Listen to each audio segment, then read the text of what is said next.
fight from within. You're about to go behind enemy lines. Roger, 3-2. Goliath copies all. Go ahead. Target is surrounded by multiple firms entering what appears to be a residential area. Requesting permission to engage. Over. From the People's Republic of New York City, you're now going behind enemy lines with Gene Baradelli and Russ Gallo.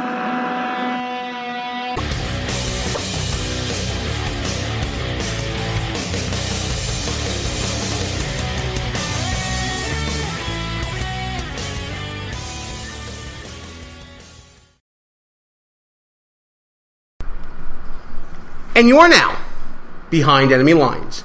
Hey there, how you doing, America? Gene Baradelli here with you. I'm going to get Russ's mic going in a second here. Getting things set up for the show. Kind of getting a little bit of a jump start because Russ wanted to open up the phone lines to everybody. I don't know why we're doing that. But, put the number, you know what, out Russ? there, Gene. Put the number out there. I'm not putting the number out there just yet. I want to get everybody's introduction to the show going here and hopefully go from there. We got callers calling in already, by the way, pal. Let's see what we can get going here. I think I know who that is. We got an unknown number calling in. You're on the air right now. I'm going to be bringing someone else into a group call here. Hey there, how you doing, people? What's up? Hello. Hold on a second. I got to get the microphones going here. Are you guys there? Gene's on a 4-drink minimum. Yeah, I'm telling you, that's what it is. That's what it is. I'm making sure all the mics are set here and all that. I think we got 2 of the wrong mics going here. Let me get the right mic going now. Russ Gallo wants to open the phone lines up. Hold on a second, Russ. I gotta get you on air. I gotta get you on air first, pal. Hang on a second. You're a mess.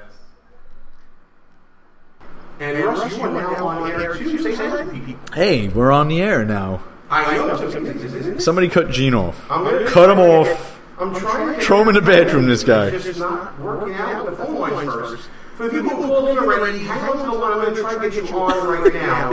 I want to say thanks for everybody listening to the show and coming on and everything and all that. It's going to be a good show once we get it going. We'll be talking some Donald Trump stuff. We're going to be talking some Orlando stuff. We're going to be talking a whole lot of things in 2016. And I just reset the clock, Gene. 0 days since our last technical glitch. You know what? It is what it is. That's all. We're echoing. As long as you don't give him dates, he's okay. Oh, that's Craig on the line. Hi, Craig. How are you, sir? I'm trying to get you onto the actual studio setup here. I can hear you now. I just can't see you on my setup. So what I'm going to do is I'll have you guys call back in about 5 minutes, and we'll get you going. So I'm hanging on whenever you're ready. Folks, this is what happens when the show starts out with people going on the phone lines. Something we haven't done in a while, and you know the reason why we don't do it is because of things like this. And with that said, you know what?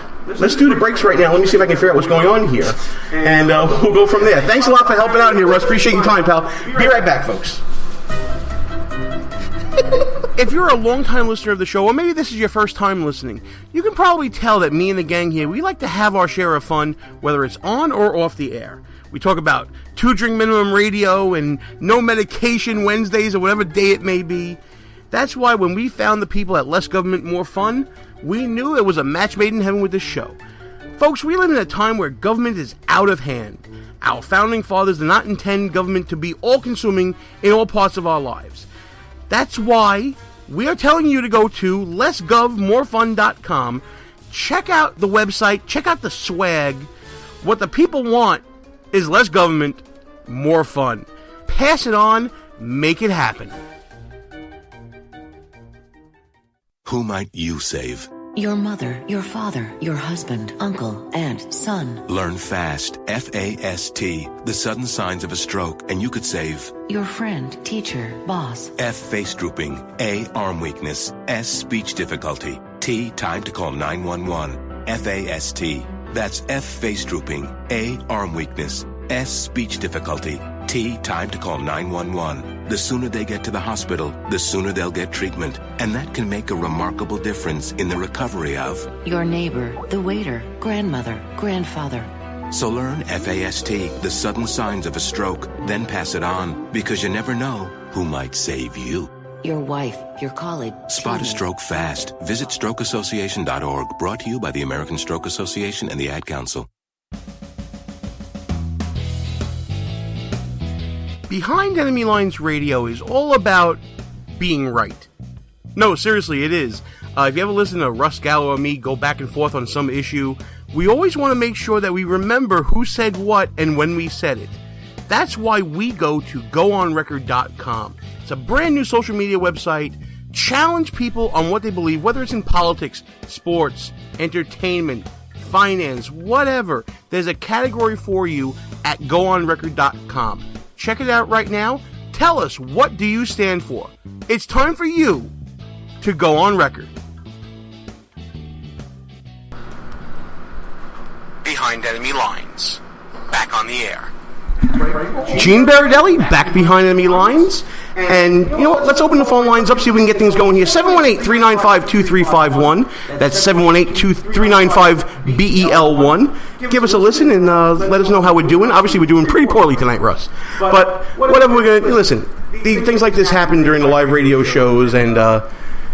oh boy, let's get into some politics right now. I'm going to try to get those people back on the line with us that were with us earlier. Although if you're on that unknown number, which you're calling in right now, hey, how you doing, caller? You there?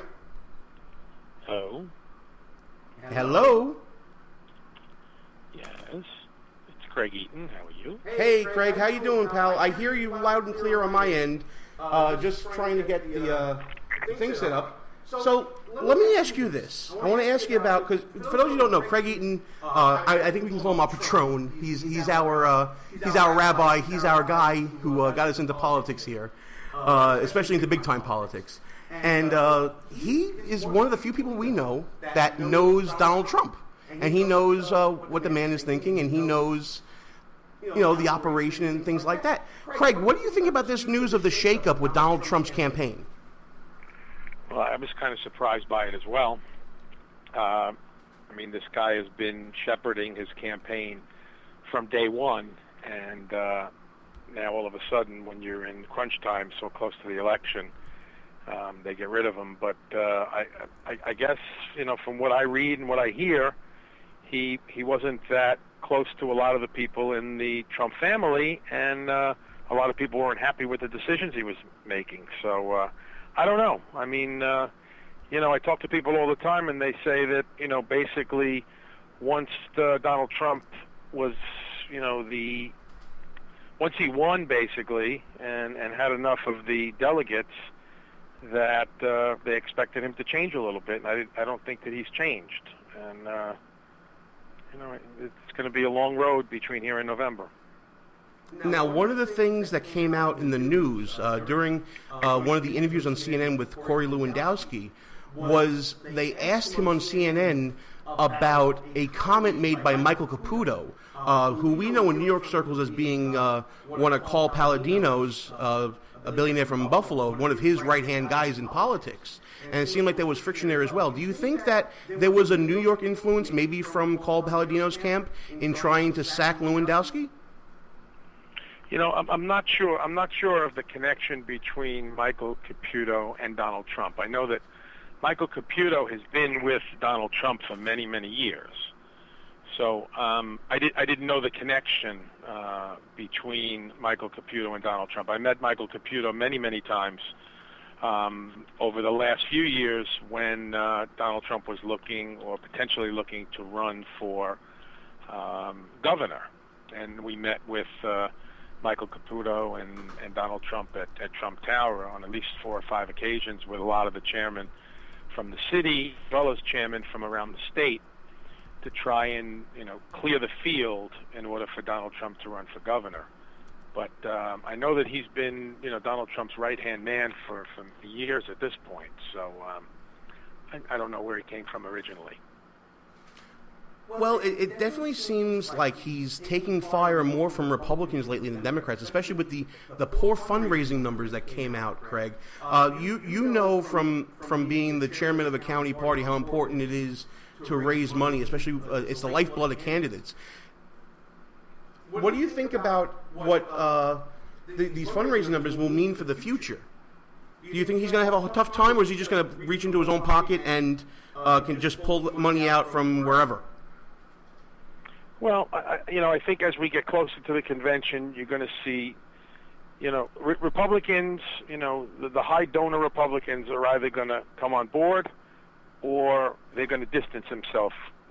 They're going to distance themselves from him. So I don't know. I know there was a meeting a few weeks ago with a lot of real, the billionaires in New York City and the business people met with him, and I know that a lot of them came out of the meeting saying that they, originally weren't going to support him, but that he had a lot of interesting things to say, and they liked a lot about, what he was saying about his policies and things he would like to accomplish. So I think there's also a lot of people sitting on the fence right now. But, it's funny because, there's all these different people out there. There's the people that will say anyone but Donald. There's the people that say anyone but Hillary. And people are saying they don't like Donald Trump, but they can't vote for Hillary. They don't like Hillary, but they can't vote for Donald Trump. At the end of the day, it's not the popular vote, it's the Electoral College. So who knows what happens at the end. But it's going to be an interesting ride between now and the convention, and from the convention to November. And who knows what. Well, I'll tell you right now, Russ is sitting across the table from me wearing a Trump hat that he recently purchased. I know he's got a lot to talk about with this. Go ahead, Russ. Yeah, actually, I was walking around Brooklyn with this Trump hat and had to carry a concealed weapon with me just to make sure nobody attacked me. Oh, wait a minute. But, hey, Craig, quick question for you. I mean, you knowing better than anyone, like Gene said, as a former county chairman here in the People's Republic of New York for the Republican Party, New York, the center of the universe when it comes to political corruption. What are the chances that Hillary Clinton gets indicted before November, in your view? You know what? That's interesting because my as a lawyer, the unwritten code that I always knew of was that the federal government will not prosecute candidates within 90 days, or some people say within 6 months, of an election.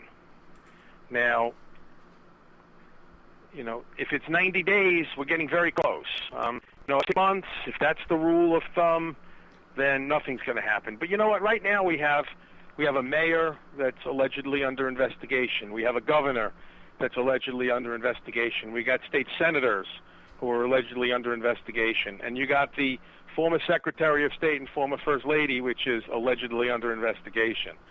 I don't know. Turn to the unfortunate occasion that we just saw where members of NYPD were just arrested yesterday. And that investigation started, depending on who you listen to, a year and a half ago, if not longer. So it's probably fair to say that, the wheels of justice grind very slowly. And if it's a year and a half and it just came to arrests, yesterday, it's anyone's guess as to what's going to happen. But, I find it hard to believe that a former Secretary of State and a former First Lady is going to get indicted by, a Democratic U.S. attorney or a Democratic attorney general. But, stranger things have happened. Well, it gets more interesting, Craig, when you think about the context of President Obama's endorsement of Hillary Clinton.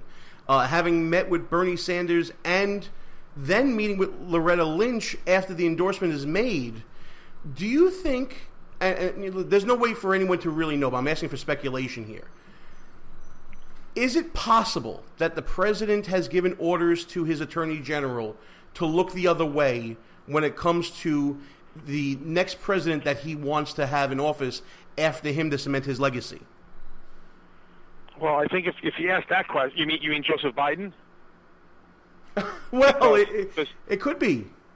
Because, there's also the rumor out there that, she could get indicted and then the Democratic Party can put Joe Biden in at their convention as the candidate. So, I don't know. It's all the rumors and speculation here out there. I mean, look, I was the chairman in Brooklyn for 9 years and change. I was the state vice chairman for all of New York City for about 3 years of that. And I have just never seen the lunacy in politics at the county and the city and the state and the federal level. I just haven't seen this level of lunacy